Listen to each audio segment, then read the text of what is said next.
हमारे साथ जुड़े हुए जो अभी कर्म ज्ञान सेंटर के जो डॉक्टर राजीव मिश्रा साहब है, वो हमको डिजिटल भगवत गीता के बारे में हमको थोड़ा माहिती प्रदान करेंगे।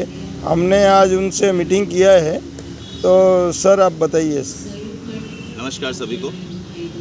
देखिए, भगवत गीता तो अनादिकाल से एक मनुष्य को रास्ता दिखाने का काम करती रही है। आज से लगभग 5300 वर्ष पहले कुरुक्षेत्र के मैदान में भी कृष्ण और अर्जुन के माध्यम से जो संसार के जो मनुष्य बाद में होंगे उनकी जिज्ञासाओं को शांत करने का काम उस समय से किया गया है, जब कृष्ण ने अर्जुन के माध्यम से जनमानस के प्रश्नों को हल किया था। और आज भी मैं तो यही कहता हूँ कि कितनी ही भाषाओं में इसका अनुवाद हो चुका है, लेकिन जो सबसे बड़ा इसका एसेंस है वो ये है कि अगर इसको समझा तो एक समय से ये कहें कि ईश्वर के संविधान को समझ लिया। जैसे हम किसी देश में रहें और उसके संविधान के बारे में मालूम ना हो तो हम कई बार ये वहाँ पर कई गलतियाँ कर सकते हैं, उसकी वजह से हमें सज़ा हो सकती है।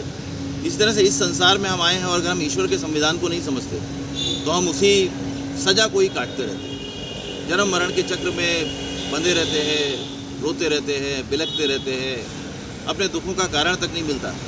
जबकि वास्तव में देखें तो संसार में दुख नाम की कोई वस्तु नहीं है। दुख है तो हमारी नासमझी की वजह से है, क्योंकि जो प्रतिकूल परिस्थितियाँ या विपरीत परिस्थितियाँ हमारे ही कर्मों के कारण आती हैं, हम उनको अपने लिए दुख का भी माध्यम समझ बैठते हैं और ये लगता है कि ये किसी ने हमारे सामने हमारे लिए तैयार कर दिया। लेकिन कोई व्यक्ति हमारे लिए दुख का माध्यम नहीं होता, हमारे अपने कर्म हमारे लिए हमारे दुख का माध्यम होते हैं। गीता में एक एक चीज़ मनुष्य जाति के लिए इतने अच्छे से बताई गई है। मैं तो लगभग पिछले 15 वर्षों से उस गीता के कर्म ज्ञान को ही पूरे विश्व में प्रचारित करने का काम कर रहा हूँ। और जो गीता को किसी भी माध्यम से पढ़े लेकिन उसको समझने की कोशिश करें। अभी रिसेंटली 2 साल पहले डिजिटल गीता लॉन्च की गई, जिसमें आप जो भी श्लोक सुनना चाहें, पढ़ना चाहें, उसको समझना चाहें, आप उस पर सेंसर रख दीजिए, वो श्लोक कुछ बताएगा। देन आप उसका चिंतन मनन करिए।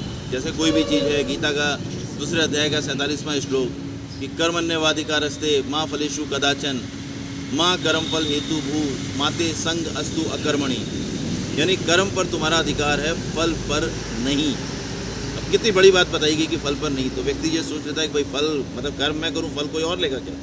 फल क्या ईश्वर को मिलने वाला है या किसी और को मिलने वाला है? ऐसा नहीं है, फल तुम्हें ही मिलेगा, लेकिन तुम जैसा चाहोगे वैसा नहीं मिलेगा, बल्कि तुमने जैसा कर्म किया होगा एग्जैक्ट वैसा फल मिलेगा। हमारी समझ में यही प्रॉब्लम रहती है कि हम कर्म तो चाहे जैसा करें, फल मन मुताबिक चाहते हैं, लेकिन यहाँ पर ऐसा नहीं। तुमने जैसा कर्म किया होगा उसी अनुसार फल आएगा। दूसरी चीज़, फल पर अधिकार क्यों नहीं मानना है, उसके लिए गीता में ही एक कारण बताया गया है, जो बहुत ही 18वें अध्याय के 14वें श्लोक में अधिष्ठानम कर्ता करण चेष्टा और दैवम से फल बनता है, यानी 5 चीज़ों से। इसमें अधिष्ठानम का मतलब है जो भौगोलिक स्थिति, जहाँ हमने जन्म लिया, जैसे हमारे माता पिता, जैसी हमारी शारीरिक, मानसिक, बौद्धिक, आर्थिक और सामाजिक शक्ति, जो कोई भी, जैसे भारत में जन्म लिया, पाकिस्तान में, अफगानिस्तान में, सीरिया में, अभी देखिए आप सीरिया में आतंकवादियों के बीच में ही रह रहे हो, इराक, ईरान, ऐसी जगह, तो कहाँ आपने जन्म लिया, वो अधिष्ठानम। कर्ता मतलब करने वाला, बेसिकली तो आत्मा है, जो कुछ उसकी वजह से ही हो पाता है, इनडायरेक्ट करता आत्मा है, लेकिन जो वास्तविक करता है वो गुण है। गुण के कारण ही व्यक्ति अपने स्वभाव या अपने कर्मों को कर पाने में कामयाब होता है, जिसको कहा गया गुणा गुणेषु वर्तन्ते। गीता के 3 अध्याय का 28वां श्लोक है, तत्त्ववित्तु महाभावो गुण कर्म विभागियो गुणा गुणेषु वर्तन्ते इति मत्वा न सत्यते, यानी गुण ही गुणों में बरत रहे हैं। जब व्यक्ति ये जान जाता है तो वो किसी के लिए द्वेष भाव नहीं रखता।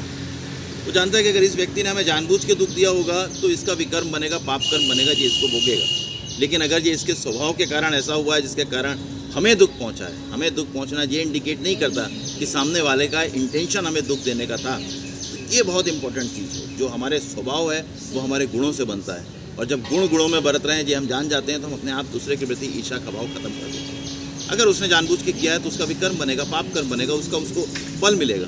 तो यहाँ पर जो इम्पोर्टेंट चीज़ समझने वाली है कि गीता अपने आप में आपको एक हॉलिस्टिक वे, न केवल आपको स्वस्थ बनाती है, आपकी वैचारिक मानसिकता को ठीक करती है, बल्कि आपके जीवन को एक ऐसा रंग देती है जिसका आप कभी कल्पना भी नहीं कर सकते। यानी ज़िंदगी उनके लिए हर पल बसंत है जिसे कर्म ज्ञान है या जिसे गीता का